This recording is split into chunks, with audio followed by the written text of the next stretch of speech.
So far, we've seen the different aspects of voting, and where we've talked about voters list, we've talked about nomination process, we've talked about all the educational requirement. Is it required? It is not required. Why and why not?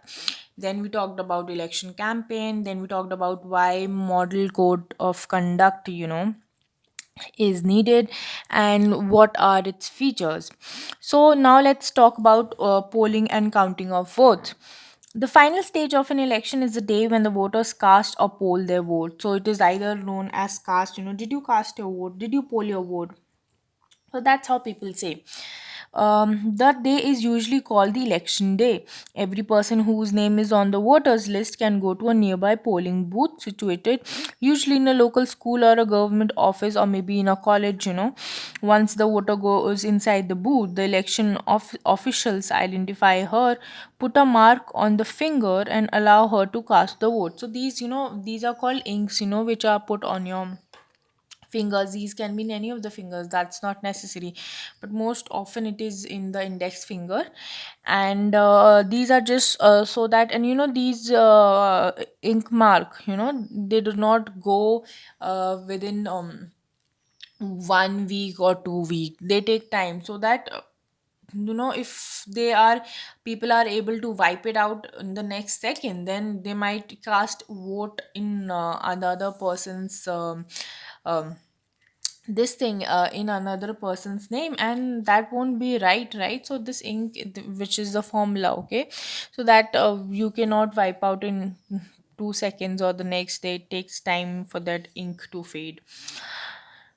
An agent of each candidate is allowed to sit inside the polling booth and ensure that the voting takes place in a fair way. So the candidates can allow only one agent per candidate, and they can see whether the polling booth is going all right or not, or there is a fair way or not. Are the elections too expensive for our country? So let's see this very debatable topic. A large amount of money spent in conducting elections in India. For instance, the government spent about rupees 1300 crore in conducting Lok Sabha election in 2004. That works out to be about rupees 20 per person on the voters list. This amount spent by parties, the amount spent by parties and candidates was more than what the government spent. So the amount that actually the parties and the government spent was much more than 1300 crores. Just imagine. Roughly speaking, the expenditure made by government, parties and candidates was around 3000 crore or rupees 50 per voter. So there's this always debated that elections are so expensive and so much money goes into holding an election and everything.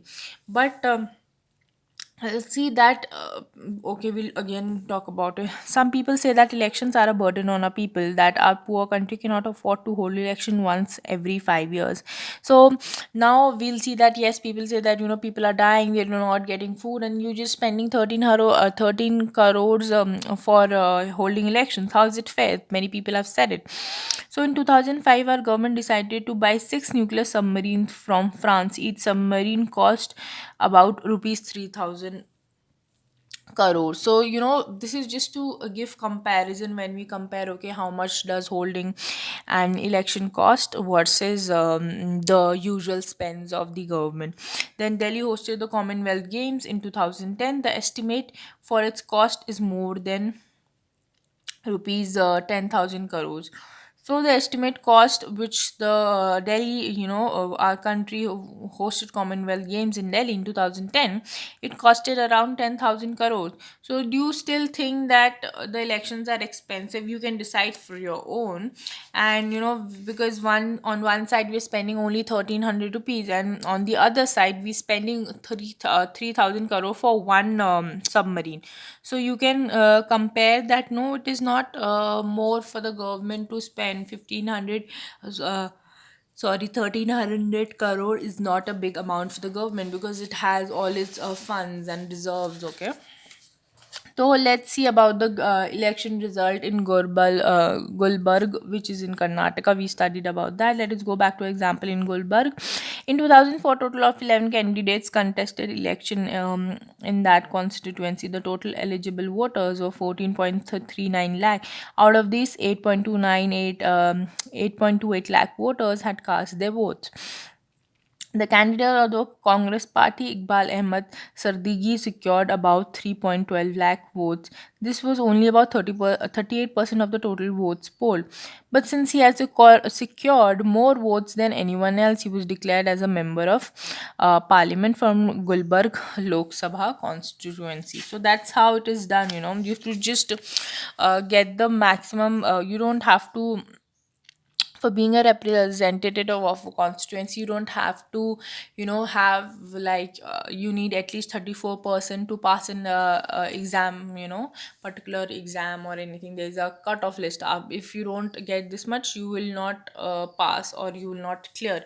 But here for Lok Sabha election, it is not that you have to get some percentage, for being an MLA or an MP. It is not that you have to get a certain percentage of votes. You just have to get the maximum votes among all the candidates. Election results of Gulbarg constituency, which is for general election to Lok Sabha 2004. So these are the names of all the candidates. These are 11 candidates, and you see the parties they belong to and votes polled. How many people voted for Mr. Iqbal Ahmed Sardi, and how many voted for Mr. Umesh Havanur. Then we saw, if we look at the percentage of votes, we'll see that out of all the 100% of votes, Mr. Ahmad secured 37.76% of vote, whereas Mr. Umesh, who got the least number of votes, it was just not even 1%. He secured 0.4% of the total votes. What is the percent of voters who actually cast their vote?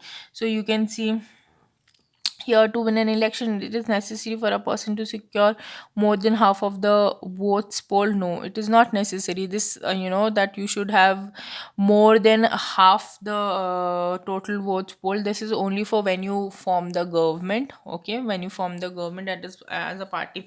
But for winning a constituency, you just need to have the you just need to have the maximum number of votes out of all the candidates who have run in that constituency. Then what is that girl says here?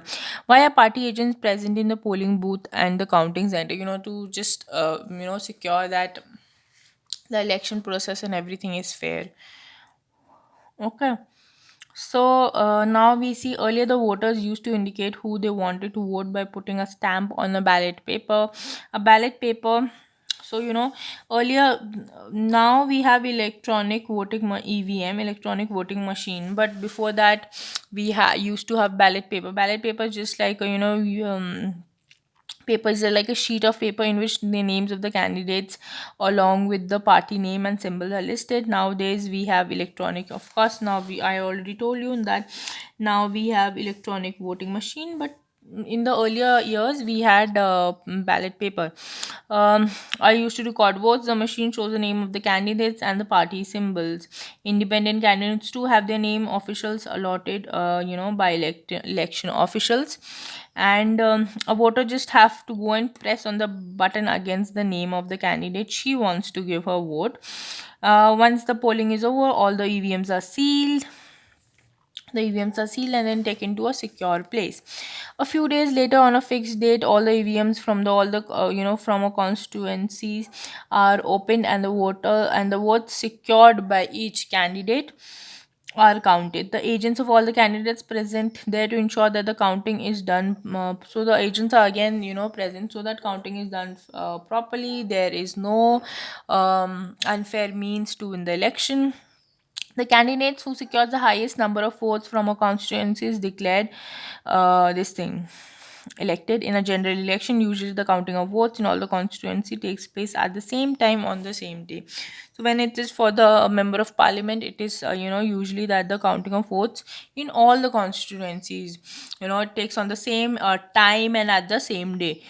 Television channels, radio, and newspaper report this event. Within few hours of counting, all the results are declared, and it becomes clear as to who will form the next government, and becomes clear.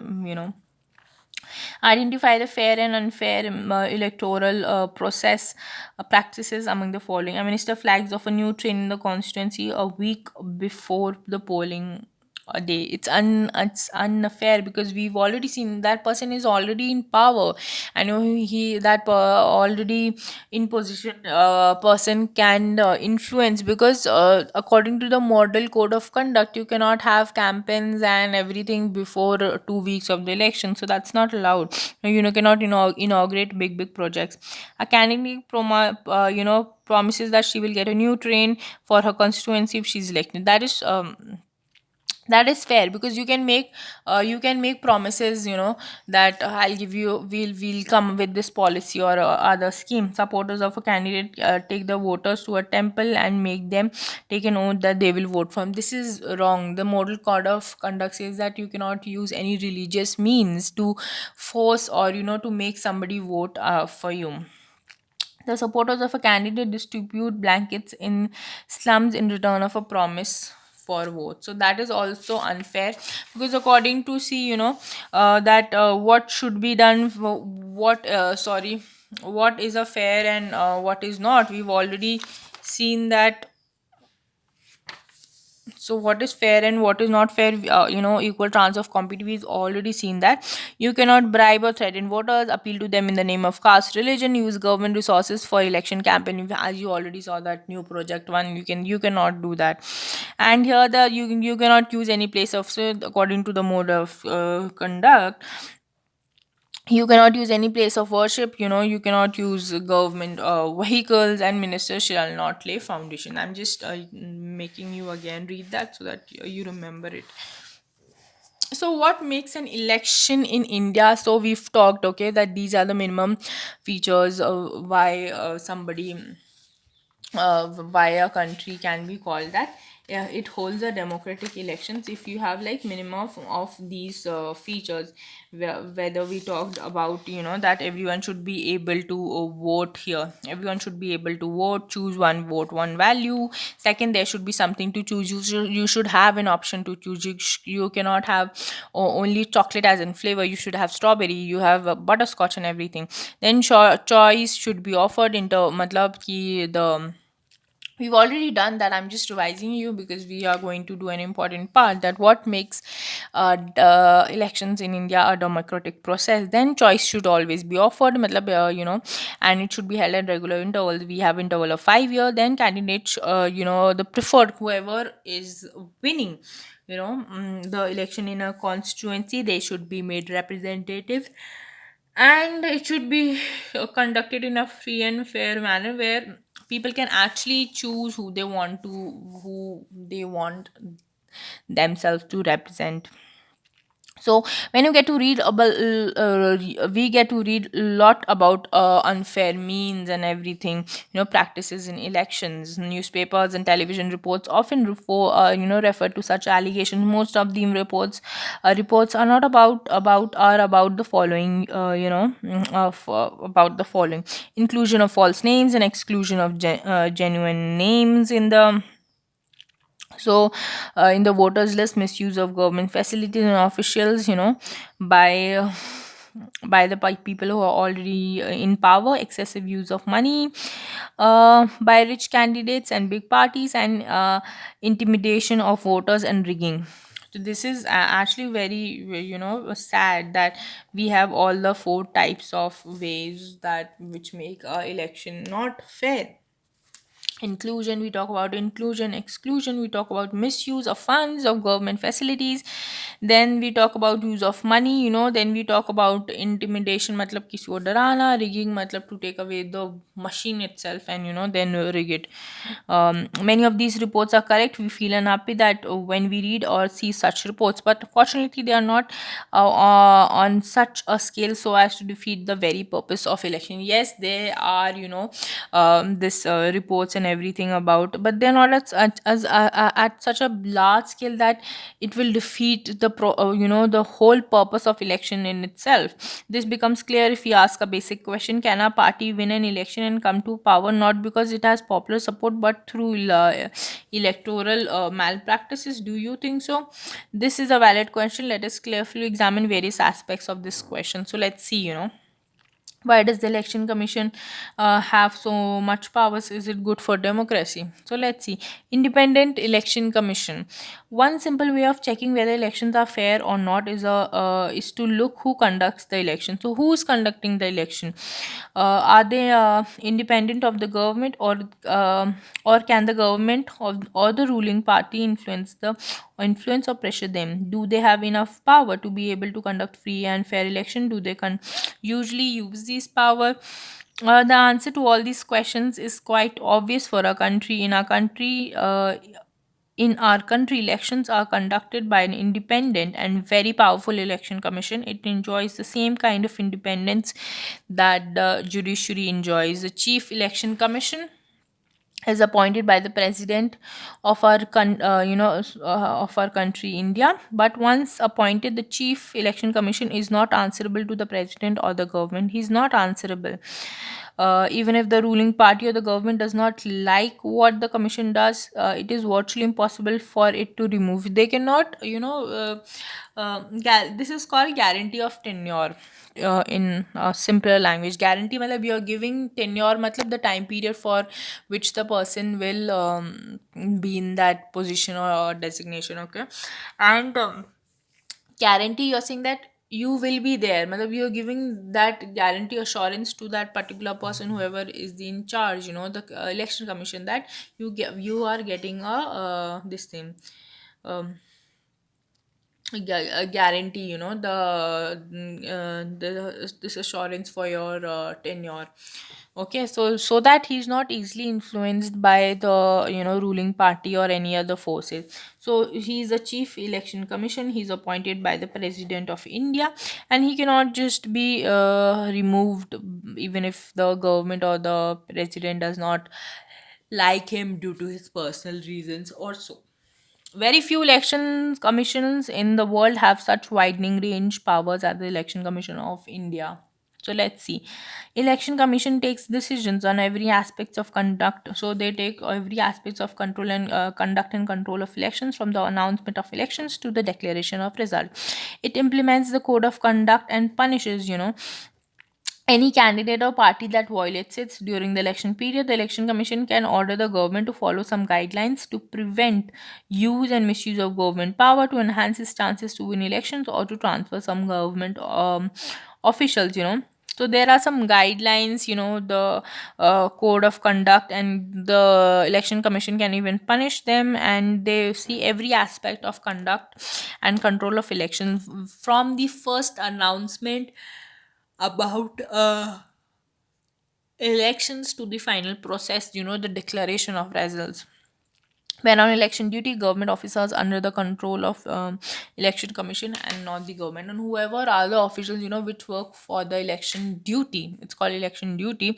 They are not reliable to the government. They are only sorry, they are only answerable. So it's not reliable. So they are only um, answerable to the election commission and not to the government of that particular state, or the union government. Okay. In the last 15 years or so, the election commission has begun to exercise all its power and even expand them. It is very common now for the election commission to reprimand the government and administration for the lapses. When election officials come to the opinion that polling was not enough fair, it was not fair in some booths, or even on entire constituency, they can order repoll. So you just look at the power, that if they feel that there was rigging on everything, they even have the power to order for a repoll. They'll say that polling which was held here, it was not in a proper conduct, and there were unfair means, that they can order a repoll. The ruling party often do not like what the election commission does, but they have to obey. You cannot just shrug off the this thing election commission that go no, I'm not listening to everything, you have to obey.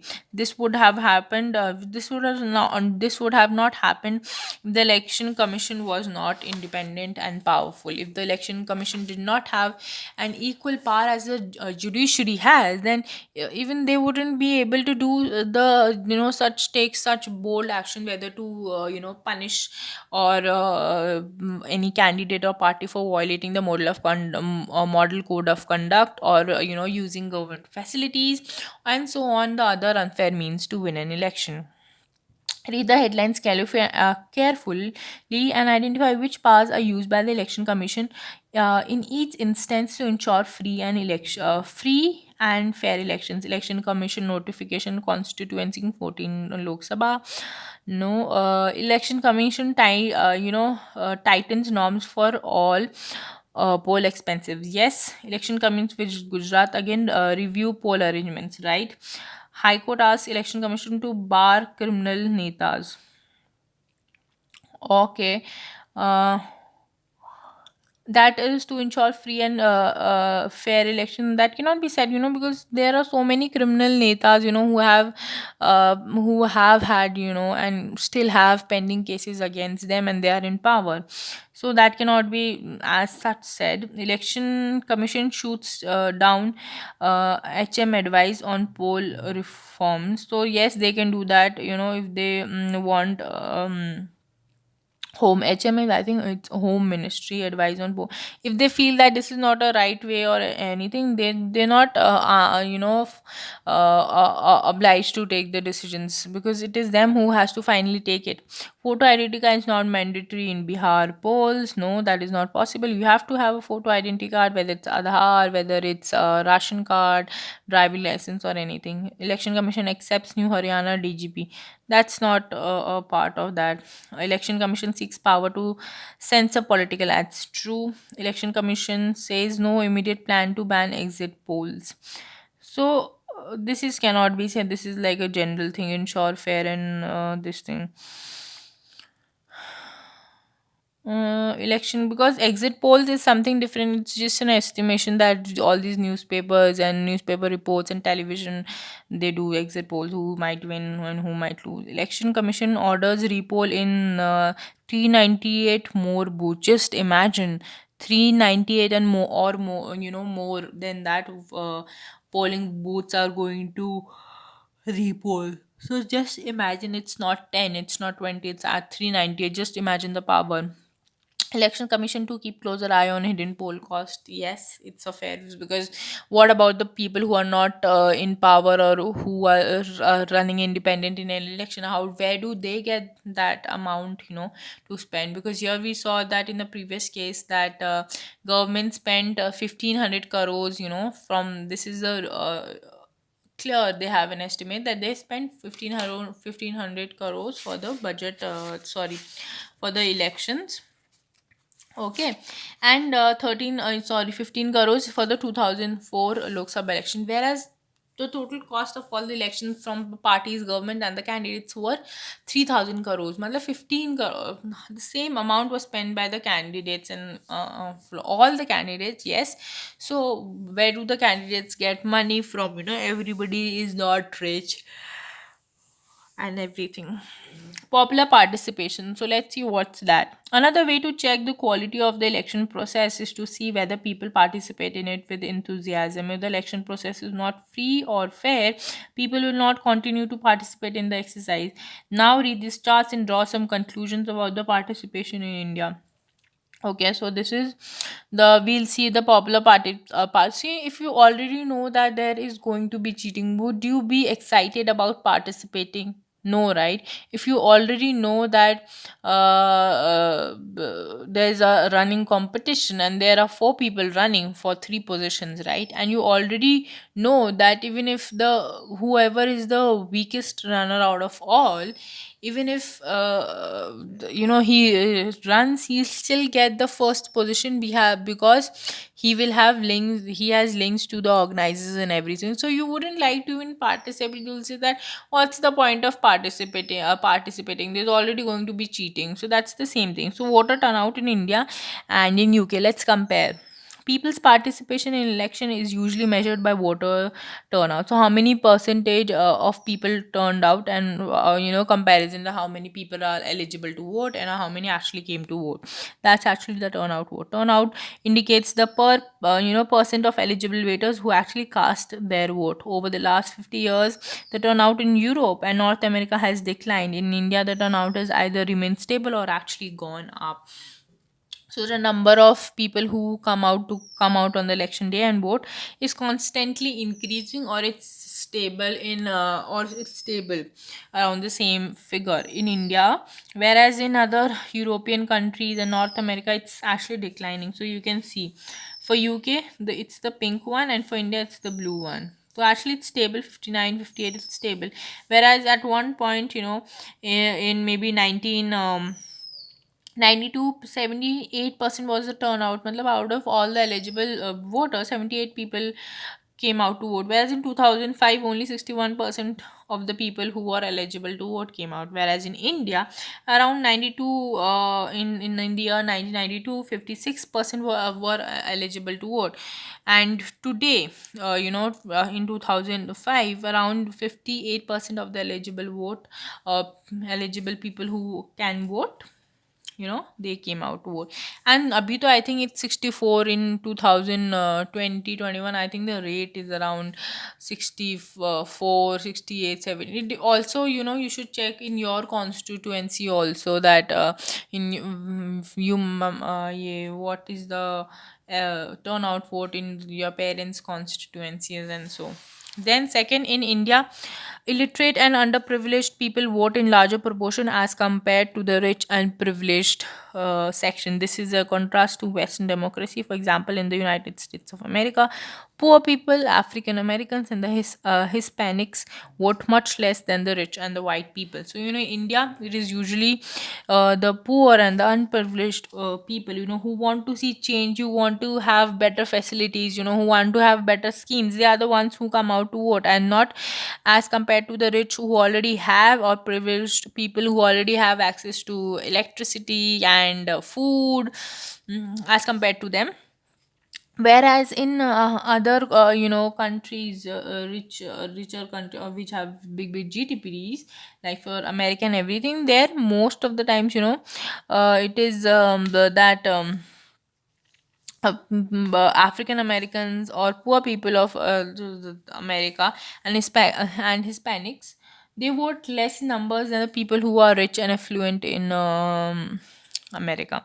So you can see upper caste, OBC, 56, and SC/ST 61%, whereas in this thing, US, white people 60%, black 56. You can see the contrast, okay, by voter turnout by social groups in for the year 2004. The next is, do you think your vote makes a difference? So we might think, or I am not going to go to the polling booth and everything. What difference is it even going to make? It's just one vote. Just imagine if everybody starts singing, starts saying that and believing that, Arey, I'm not going in such a lazy day and everything. Let's just skip it. And hardly वैसे भी one vote is not going is hardly going to make a difference. But common people in India attach a lot of importance to elections. They feel that through elections they can bring pressure on political parties to adopt policies and programs favorable to them. They also feel that their vote matters in the way things are run in the government. So a lot of people says, 67% of people believe that their vote has an effect. Matlab their vote counts, because then they can bring pressure on political parties to adopt policies or programs which favor them.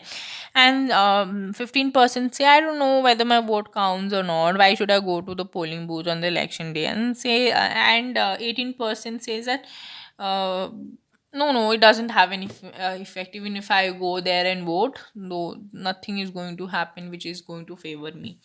So let's see the next point, which is that those who participate in any election related activity in India. So, in any election related activities, you just look at the percentage that's increasing from 8% to 32% in 2004. The interest of voters in election related activities has been increasing over the years. During the 2004 election, more than one third of the voters took part in a campaign related activity. More than half of the people identified themselves as being close to one or the other political party. One out of every seven voters is a member of a political party. Now you must have seen, all these why are groups formed? Because they have a common interest, they have common thought and process, okay, for anything. Why do you become friends with them? Because you have common thinking, or you have common thought process, or you like something in common, and that's the reason why you vibe together and gel up. The same thing goes for this thing, that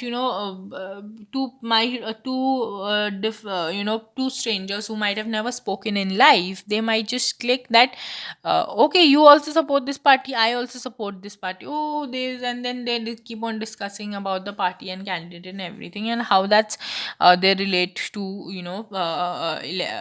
this election related activity. And most of them, like, uh, they actually become the ambassadors of that political party indirectly and in promoting them. So ask the eligible voters in your family whether they voted in the last election to the Lok Sabha or the state assembly. If they did not, ask them why did not. If they ask if they did, ask them which party and candidate they voted for and why. Also ask them whether they had participated in any other election related activity, like attending an election meeting or rally.